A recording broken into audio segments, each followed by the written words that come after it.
exercise equipment.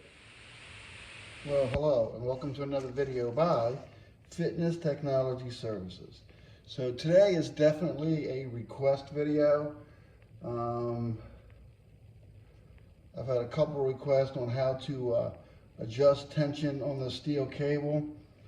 So I just want to say this is a very difficult video to do because I can't really get into this that tightly where you can see everything.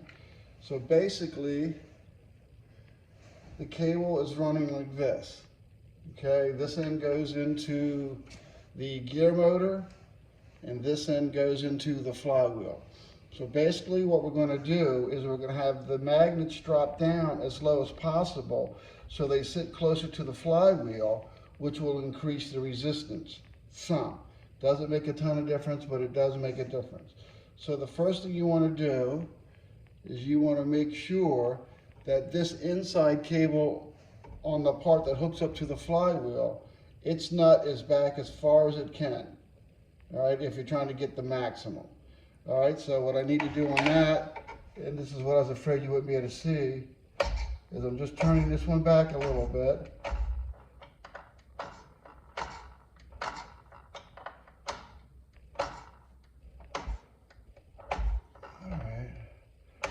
I like to leave at least one thread out. You can make your own adjustments, but I'm doing this for a customer.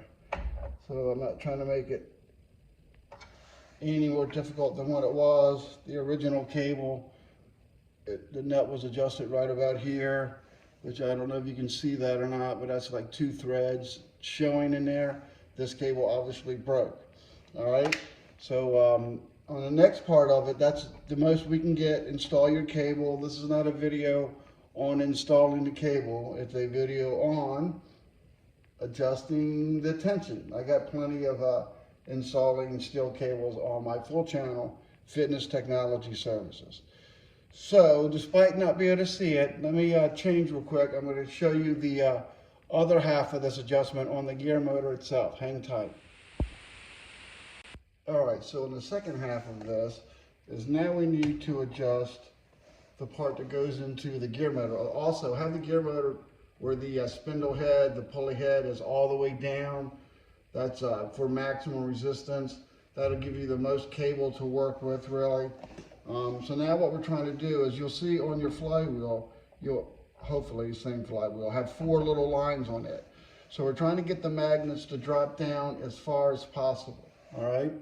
So we have a lot of exposed threads here. It's 1, 2, 3, 4, 5.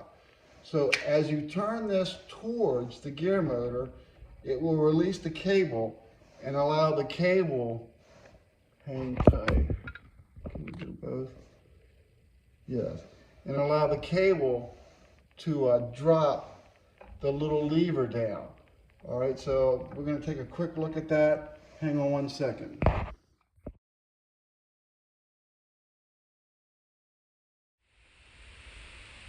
All right, so let's try it at this angle. I don't know what we can or can't see, but you can see the amount of threads. So as you turn this towards the gear motor,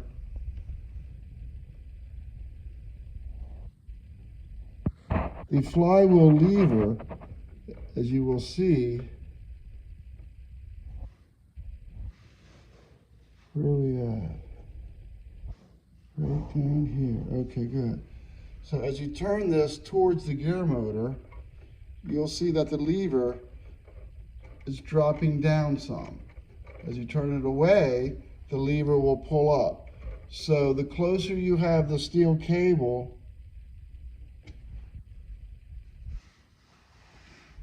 horrible video, isn't it? There. The closer you have the steel cable to the actual flywheel, the more resistance that you'll have. All right, so that's really all there is to it. It's kind of like adjusting your brake cable when you were riding your bicycle. All right, so again, the further this drops down, the closer it gets to this lower level here, the more resistance you have. And of course, the opposite would be the opposite. The more you pull the cable back, the less resistance you will have. All right, so the more thread you have at the top, the less resistance. No threads at the top, more resistance.